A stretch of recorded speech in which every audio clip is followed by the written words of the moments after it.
Hello guys, welcome to my vlog again. So, halos 6 days na akong di nakapag-vlog dahil nga pupunta dito yung asawa ko noong December 23 hanggang 26 lang naman siya. Kakaalis lang niya kahapon. And ayun, kailangan ko kasing asikasuhin siya kaya hindi ako nakapag-upload. Kaya ayun nangyari. And then, kwento ko lang yung mga nangyari nung nandito siya. So, nung nandito siya, ayun, nag-shopping muna siya ng mga kung ano-ano habang nasa trabaho ako. Ayun, nakabili pala siya ng Adidas na Chinese New Year jacket na mabibili lang dapat sa China. Pero ang available na kulay lang dito is yung gray tsaka yung kulay red.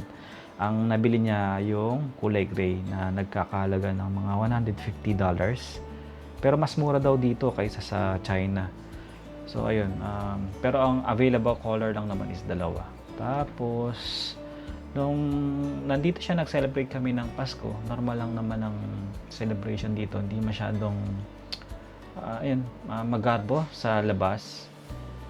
Pero 10 years ago, hindi mo masyadong ramdam yung Pasko kasi hindi pa masyadong nakaka-adapt sa Christmas holiday. Pero ngayon, 10 years after, nakakapag-design na ng mga Christmas lights sa labas. Minsan may mga events sila sa Orchard, yung may countdown ng Christmas tree. Ewan ko ba, meron silang light show doon sa Orchard.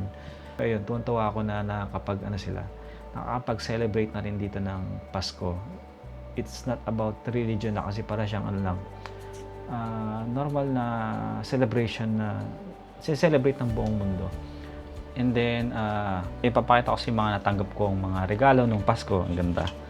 So, ito yung Ninja Blast Portable Blender. Yan, binigay sa akin ng aking boss na Pinoy sa aking pinagtatrabahuan. So, di ko akalain na reregalawan niya ako nito. Mahal nito. Nasaan na to? $90 isa. Yan yung laman niya. Blender. Yan. Tapos, dumating din yung sponsor ko na tent from Valley Stone. Ayan. Diba? Dumating siya sabay-sabay. Tapos kanina lang, dumating yung talagang binili ko na tent. Ito yan. Free tent ang brand niya. I-unbox ko yan isa-isa. So, sa walay na vlog. And then, kasi nung naghanap ako ng sapatos para sa camping ko, sa pag-hike. Balak ko sanang bili na sapatos is for hiking. Pero napansin ko is mabigat ang pang-hiking shoes. So doon ako sa gitna, sa hiking at saka sa sa camping o trail running. Pero magaan siya. Ito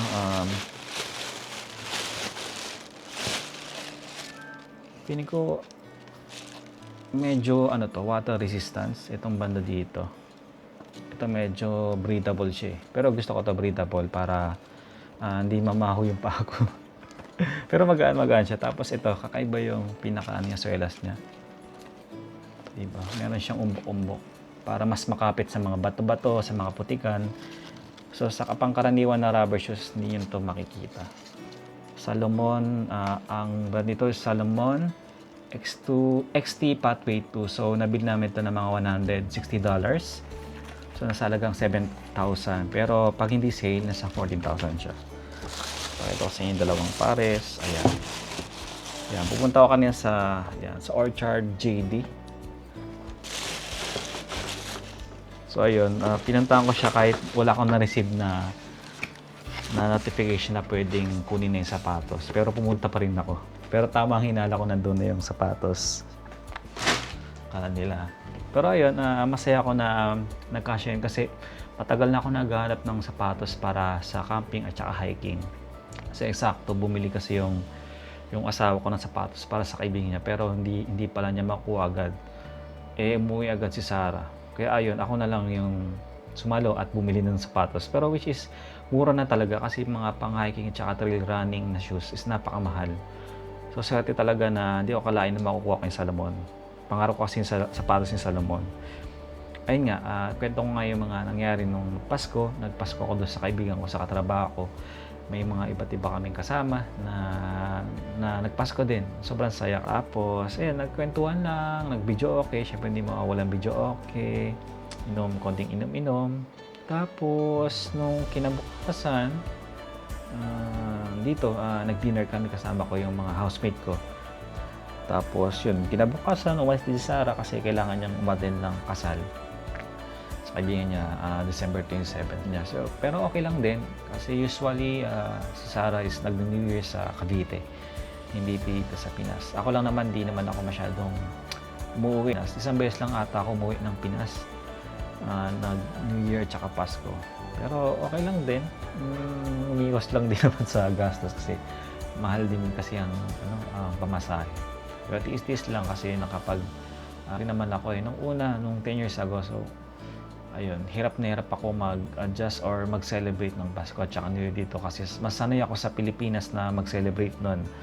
Kaya yun, nakakaiyak din talaga. Iyak talagang malala.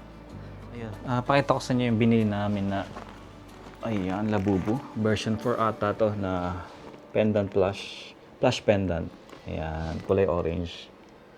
So yun ang una, parang hindi ko siya nagustuhan kasi kulay orange. Hindi ko akalain na itim ang kuha ko. Pero naisip ko para siyang katero ng tent ko, ng umbrella ko, kulay orange din niya, tsaka bag ko kulay orange. So ayun nagkataon, kaya ayun, na-inlove na ako sa kulay na to. Natutunan kong mahalin. Pero yung una, talagang nalungkot ako kasi hindi ko gusto yung kulay. Pero nung naisip ko, puro orange yung mga gamit ko. Pero ayan, go. Tapos ayun, thank you sa panonood. Yun lang naman. Yung mga nangyari nung past 6 days. Tapos ngayon, mag-unbox ako ng mga tent na papakita ko sa inyo. Iiwalay ko yung vlog na yun.